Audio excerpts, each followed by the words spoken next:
নমস্কার বন্ধুরা, সকলকে আমার চ্যানেলে স্বাগত। রাজ্যের সমস্ত ধরনের সরকারি কর্মচারী এবং পেনশনারদের বকেয়া ডিএ এরিয়ার প্রদান সংক্রান্ত রাজ্যের অর্থ দপ্তর থেকে যে সমস্ত অর্ডারগুলি জারি করা হয়েছে, সেই অর্ডারে রাজ্যের কয়েক লক্ষ শিক্ষক, অশিক্ষক কর্মচারী এবং তার পাশাপাশি প্রচুর গ্র্যান্ট ইন এড কর্মচারী এবং পেনশনারদের এই মুহূর্তে ডিএ এরিয়ার প্রদান সংক্রান্ত কোনো ক্লিয়ার করে কিছু বলা হয়নি। এখন এই ধরনের সরকারি কর্মচারী এবং পেনশনারদের মধ্যে ডিএ এরিয়ার পাওয়া নিয়ে বেশ কিছু কনফিউশন সৃষ্টি হয়েছে। এখন এই সমস্ত গ্র্যান্ট ইন এড প্রতিষ্ঠানগুলির কর্মচারী এবং পেনশনারদেরকে ডিএ কবে দেওয়া হবে, কিভাবে দেওয়া হবে, কি আদৌ দেওয়া হবে কি দেওয়া হবে না, বা ডিএ পেতে গেলে তাদেরকে কি করতে হবে, সকল কিছু নিয়ে আজকের এই ভিডিওতে বিস্তারিতভাবে আলোচনা করব। ভিডিওটি এই সমস্ত গ্র্যান্ট ইন এড সংস্থার কর্মচারী এবং পেনশনারদের জন্য অত্যন্ত গুরুত্বপূর্ণ, তাই প্রথম থেকে শেষ পর্যন্ত অবশ্যই ধৈর্য সহকারে দেখবেন এবং ভালো লেগে থাকলে অবশ্যই একটি লাইক করবেন এবং সকলের সঙ্গে শেয়ার করবেন। আর সেই সাথে চ্যানেলে প্রথমবার হলেও অবশ্যই চ্যানেলটিকে সাবস্ক্রাইব করে নিতে ভুলবেন না। তাহলে চলুন আমরা বিস্তারিত জেনে নিই।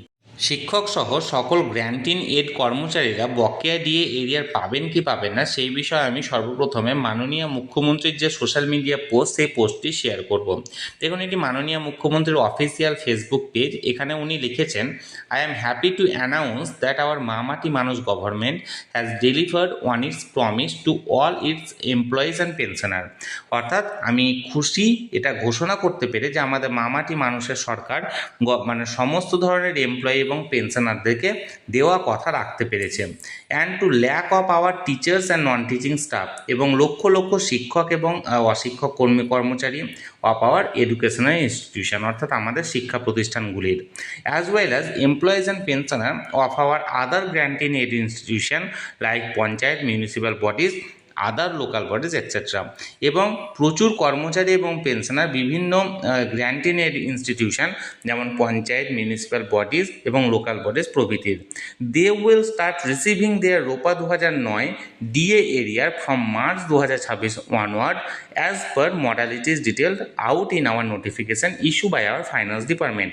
যে তারা সকলে ডিএ 2019-এর অর্থাৎ রোপা 2019-এর অনুযায়ী যে ডিএ এরিয়া, সেই এরিয়াতে পেতে পাবেন। মার্চ থেকে শুরু হবে এবং তার যে ক্রম অর্থাৎ তার যে মডালিটিসগুলো, সেগুলো ফাইন্যান্স ডিপার্টমেন্ট থেকে জারি করা যে অর্ডার বা নোটিফিকেশান জারি করা হবে সেই অনুযায়ী হবে। অর্থাৎ এখানে মাননীয় মুখ্যমন্ত্রীর তরফ থেকে পরিষ্কার করে বলা হয়েছে যে শুধুমাত্র রাজ্য সরকারি কর্মচারী এবং তাদের পেনশনার নয়, এদের পাশাপাশি সমস্ত শিক্ষা প্রতিষ্ঠানের শিক্ষক, অশিক্ষক কর্মচারী এবং তার পাশাপাশি অন্যান্য যে সমস্ত প্রতিষ্ঠানগুলি আছে অর্থাৎ গ্র্যান্ট ইন এড প্রতিষ্ঠান, সেই সমস্ত প্রতিষ্ঠান যেমন মিউনিসিপ্যালিটিস, পঞ্চায়েত, তাদের স্টাফ বা তাদের পেনশনাররাও কিন্তু এই ডিএ এরিয়ার পাবেন। এবার চলুন বিজ্ঞপ্তি যেটা জারি করা হয়েছে, সেই বিজ্ঞপ্তিতে কি বলা হয়েছে সেটা আমরা দেখে নিই। দেখুন, এখানে সাবজেক্টে বলা হয়েছে এরিয়ার অফ ডিয়ারনেস অ্যালাউন্স বা dearness relief of employees or pensioner of grant in aid institution for the period from April 2008 থেকে ডিসেম্বর 2019। অর্থাৎ এই ধরনের গ্র্যান্ট ইন এড ইনস্টিটিউশনের এমপ্লয়ি এবং পেনশনারদেরকে যে ডিএ বা ডিআর, অর্থাৎ পেনশনারদের জন্য ডিআর, এই যে আছে 8 থেকে 2019 পর্যন্ত, সেই সংক্রান্ত এই বিজ্ঞপ্তি। দেখুন, এখানে কিন্তু এই বিজ্ঞপ্তির মধ্যে কোথাও এটা ক্লিয়ারলি মেনশন করা নেই যে তাদেরকে ডিয়ারনেস অ্যালাউন্সের এরিয়ার দেওয়া হবে না। কিন্তু এখানে অন্য যে রাজ্য সরকারি কর্মচারীদের জন্য বা পেনশনারদের জন্য যে বিজ্ঞপ্তিটি জারি করা হয়েছিল, সেখানে যেমন ক্লিয়ার মেনশন করা ছিল যে তাদেরকে মার্চ মাসে দেওয়া হবে এবং একটা কিস্তি, এবং সেপ্টেম্বরে অপর একটা ইনস্টলমেন্ট দেওয়া হবে, সেই রকম এই দুটো ইনস্টলমেন্টের কথা কিন্তু এখানে উল্লেখ করা নেই। তার যে মূল কারণ, সেই মূল কারণটা হলো এখানে স্পষ্টত বলা আছে যে এই সমস্ত ডিপার্টমেন্টগুলির কর্মচারী এবং পেনশনারদের তথ্য সেই সমস্ত ডিপার্টমেন্টের আন্ডারেই রাখা আছে। সেই সমস্ত ডিপার্টমেন্ট থেকে তাদের সমস্ত তথ্য বলতে এক্ষেত্রে সেই সমস্ত কর্মী বা পেনশনারদের মান্থ ওয়াইজ যে বেসিক পে, সেই বেসিক পে তথ্য সংগ্রহ করে তাদের ডিএ প্রদান করার ব্যাপারে সিদ্ধান্ত নেওয়া হবে। এখানে এবার যে বিষয়টি এখানে লক্ষ্য করা যাচ্ছে, প্রথমত বলি, দুটি ফেজ এখানে উল্লেখ করা হয়েছে। সমস্ত ধরনের এমপ্লয়ি এবং পেনশনারদের জন্য দুটি ফেজ উল্লেখ করা হয়েছে। একটা ফেজ হলো এপ্রিল 2008 থেকে ডিসেম্বর 2015 পর্যন্ত, এবং অপর অপর ফেজটি হলো জানুয়ারি 2016 থেকে ডিসেম্বর 2019 পর্যন্ত। এখানে দুটি ফেজ উল্লেখ করার যে কারণ, সে কারণটি হলো প্রথম ফেজের অর্থাৎ এপ্রিল 2008 থেকে ডিসেম্বর 2015 পর্যন্ত ম্যাক্সিমাম ডিপার্টমেন্টের যে সমস্ত তথ্যগুলো সংগ্রহ করে রাখা হতো সেগুলো ম্যানুয়ালি করে রাখা হতো, কিন্তু জানুয়ারি 2016 থেকে ডিসেম্বর 2019 পর্যন্ত বা বর্তমান সময়েও সেগুলি অনলাইনে আপডেট হয়েছে। এক্ষেত্রে যেমন শিক্ষা ডিপার্টমেন্টে সমস্ত শিক্ষক শিক্ষিকাদের তথ্য যেমন IOSMS পোর্টালে আপডেট হয়েছে, তেমনি অন্য ডিপার্টমেন্টের ক্ষেত্রেও সেগুলো অনলাইনে আপডেট আছে। অর্থাৎ এক্ষেত্রে এই 4 বছরে অর্থাৎ সেকেন্ড ফেজের টাকাটি বা সেকেন্ড ফেজের ডিএ এরিয়ার দেওয়ার ক্ষেত্রে কোনো রকম কোনো সমস্যা হওয়ার কথা নয়। কিন্তু এক্ষেত্রে রাজ্য সরকারের তরফ থেকে যেটা ক্লিয়ার জানানো হয়েছে যে এই ধরনের পেনশনার বা এই ধরনের যে কর্মচারীরা আছেন অর্থাৎ এই গ্র্যান্ট ইন এড সংস্থা বা প্রতিষ্ঠানগুলির, তাদের সমস্ত তথ্য সংগ্রহ করে তাদের বিষয়ে সেই মতো বিজ্ঞপ্তি জারি করা হবে। একটু ভালোভাবে লক্ষ্য করলে বোঝা যাবে যে রাজ্য সরকার কর্তৃক জারি করা যে সমস্ত অর্ডার বা সার্কুলারগুলি থাকে সেগুলি শুধুমাত্র রাজ্য সরকারি কর্মচারীদের জন্যই থাকে, কিন্তু অন্যান্য যে সমস্ত সংস্থার কর্মীগুলি আছেন বিশেষ করে শিক্ষা প্রতিষ্ঠানের কর্মচারীদের জন্য কি করা হয়, একটা ম্যাচিং অর্ডার জারি করা হয়। এটা আপনার যদি রোপার ক্ষেত্রে আপনি লক্ষ্য করে থাকেন, রোপা 2009 বা রোপা 2019-এর ক্ষেত্রেও লক্ষ্য করলে বুঝতে পারবেন। প্রথমত যে রোপাটা পাবলিশ করা হয়েছিল সেই রোপাটি পাবলিশ করা হয়েছিল রাজ্য সরকারি কর্মচারীদের জন্য, এবং সেই মতো একটি ম্যাচিং রোপা পাবলিশ করা হয় 2009 এবং 2019 সালে তাদের নন টিচিং স্টাফ এবং টিচিং স্টাফদের জন্য এবং অন্যান্য ডিপার্টমেন্টের কর্মচারীদের জন্য। সেই মতো অন্য ক্ষেত্রেও আপনি লক্ষ্য করলে দেখবেন যদি কোনো ছুটি ঘোষণা করা হয়ে থাকে সেটা প্রথমত রাজ্য সরকারি কর্মচারীদের জন্য ঘোষণা করা হয়ে থাকে এবং সেই অনুযায়ী ম্যাচিং অর্ডার জারি করা হয় বিভিন্ন শিক্ষা প্রতিষ্ঠানের জন্য। তাই এক্ষেত্রে বলা যেতে পারে এখন এই মুহূর্তে যে অর্ডারটি জারি করা হয়েছে সেই অর্ডারটি শুধুমাত্র রাজ্য সরকারি কর্মচারীদের জন্য জারি করা হয়েছে।